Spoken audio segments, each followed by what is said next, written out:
दोस्तों, drama serial इश्क में तेरे सदक़े इस वक्त एक ऐसे सनसनीखेज मोड़ पर आन पहुंचा है जहां मोहब्बत और नफरत की जंग में अब बड़े फैसले होने वाले हैं।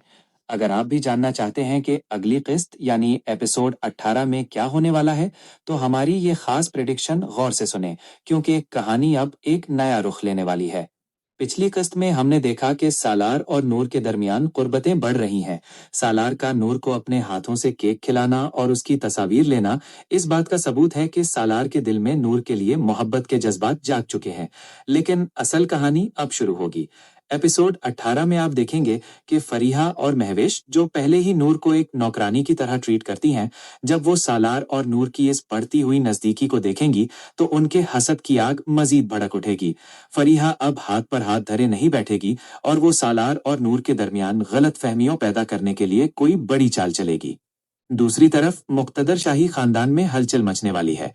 मुर्तजा और जुल्फिकार की वालिदा, जो पहले ही सालार और नूर के ताल्लुक पर फिक्रमंद थे, अब वो नूर को इस घर से निकालने या सालार की जिंदगी से दूर करने के लिए बराह रास्त मुदाखलत करेंगे। प्रोमो में हमने देखा कि एक शख्स गुस्से में पूछ रहा कि तुम खुद को समझते क्या हो। ये जुमला इस बात की तरफ इशारा है कि सालार अब अपने खानदान के सामने सीना तान कर खड़ा हो जाएगा और वाजे कर देगा कि उसने अपनी जिंदगी का फैसला कर लिया है और वो लड़की पसंद कर चुका है।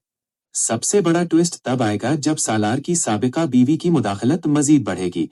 वो नूर को सालार की जिंदगी से बेदखल करने के लिए उसके माजी या उसकी मासूमियत का फायदा उठाने की कोशिश करेगी। लेकिन नाजरीन, असल धमाका तब होगा जब जुल्फिकार शाह यानी मुनीब भट्ट का किरदार, जो अपनी जिंदगी के अलमिये से गुजर रहा है, उसकी कहानी एक बार फिर नूर और सालार की जिंदगी से टकराएगी। क्या जुल्फिकार अपनी खोई हुई हूर की झलक नूर में तलाश कर पाएगा?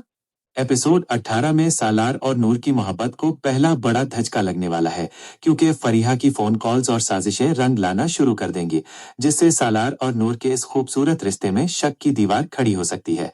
तो तैयार हो जाइए एक जज्बाती और ड्रामाई किस्त के लिए, जहां मोहब्बत को अपनों की ही दुश्मनी का सामना करना पड़ेगा।